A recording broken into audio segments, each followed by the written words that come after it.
Hello everyone, I'm Dr. Ria Kalra. I'm a first year resident at Beaumont Hospital, Michigan, USA. My co author, Dr. Jyotika Kalsi, is a dermatologist and cosmetologist in Amritsar, India. And my other co authors, Dr. Karandeep Singh Bhatti and Dr. Ankush Maheshwari, are medical officers working in Amritsar, India. Today I am presenting our case report on an overlap of granulomatous rosacea and tinea in the same lesion. Now let's start out by familiarizing ourselves with the main terms. Now granulomatous rosacea is made up of two words, granulomatous and rosacea. Now rosacea is a chronic skin condition presenting with the symptoms of facial flushing, erythema, telangiectasias, coarseness of skin and papulopustular eruptions. Granulomatous rosacea is a part of its spectrum, and it is typical for the presence of granulomas on skin biopsy and hence the name. Moving on, tinea is a fungal infection caused by dermatophytes and it appears as a red rash and patches of small papules. It's commonly called as ringworm. Most of you might have heard about it. Usually these two infections don't present together. Let's move on to our case report and see how this overlap came about. A 34-year-old female presented to us with annular lesion and scaling on the left side of her face, as you can see in this image. You can clearly see the lesion and the scaling on the left side and multiple papules present over the eyelids. This is a similar picture showing the extent of scaling as you can see here. Now, she was being treated at some other clinic for the past 6 months with a combination of antifungal, antibacterial, antihistamine and corticosteroid topical preparation, thinking it to be a tinea lesion of the face with only mild symptomatic relief of itching and erythema. But the lesion was persistent despite treatment and would rebound whenever treatment was stopped completely. In previous tests, KOH scraping of the lesion was positive and scaling used to subside with the above treatment, but despite that, the lesion was not improving.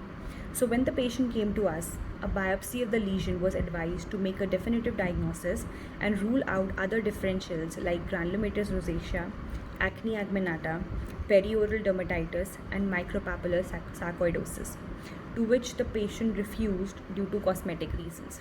So some basic tests like CBC, CMP, chest X-ray and ESR were done to rule out the differentials. CBC showed increased leukocyte count with lymphocytic predominance, which was consistent with having a fungal infection. All other tests were normal. With this information at hand, she was prescribed sertaconazole for its antifungal and anti-itch properties, and topical steroids were totally withheld. There was improvement in erythema and scaling within 2 weeks, and the skin scaping for tinea came out to be negative, but the lesion was still persistent. So we advised the patient a biopsy again, and this time she agreed. The biopsy showed perifollicular infiltrates of lymphocytes, epithelioid cells, and histiocytes in the dermis along with non-caseating granulomas, and so a diagnosis of granulomatous rosacea was made. A combination of oral minocycline, oral loratadine and metronidazole topical cream was given for 10 days, which showed mild improvement in the form of decreased erythema and pustules. But itching was still persistent, for which a short course of oral prednisolone was given for 5 days only, and the rest of the treatment was continued for another 20 days. After completing this course, her lesion had improved drastically, as you can see in this image. See, the papules over the eyelid have subsided, right? Scaling and erythema are also reduced, and this is the result of 30 days of adequate treatment. She was advised to continue the oral drugs for another 2 weeks and topical metronidazole for another 4 weeks, after the end of which the lesion was completely resolved, as in this image. So again, more than 90% of resolution of the lesions after 60 days of treatment. Now the skin is looking more normal in this image. Throughout this process, the patient was advised to avoid the triggering factors, including hot drinks, spicy food, extreme temperatures, sunlight, and alcohol. Patient was also counseled to apply sunscreen half an hour before going out in the sun and then reapply it every 2 hours till she reached back home. After the final meeting with the patient at the time of this figure, she was happy with the results and then she was lost to follow up. Now, how the overlap came about. So, Demodex mites are a group of obligate parasites that live on the skin of mammals.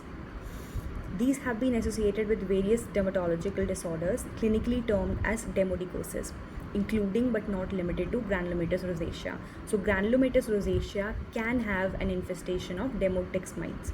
Now, these insects have been described as potential vectors that can carry various microorganisms and especially the spores of fungi.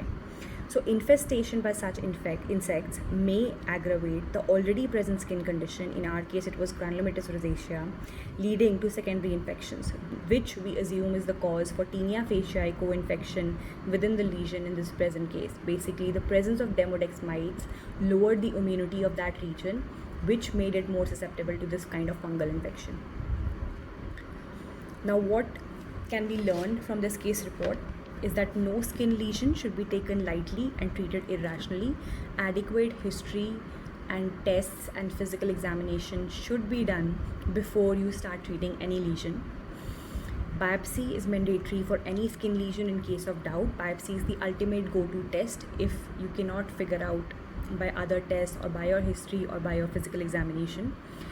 Now, counseling is a big part in treatment as it helps the patient understand the diagnosis, its prevention and treatment, and so it even increases the compliance of the patient with the treatment.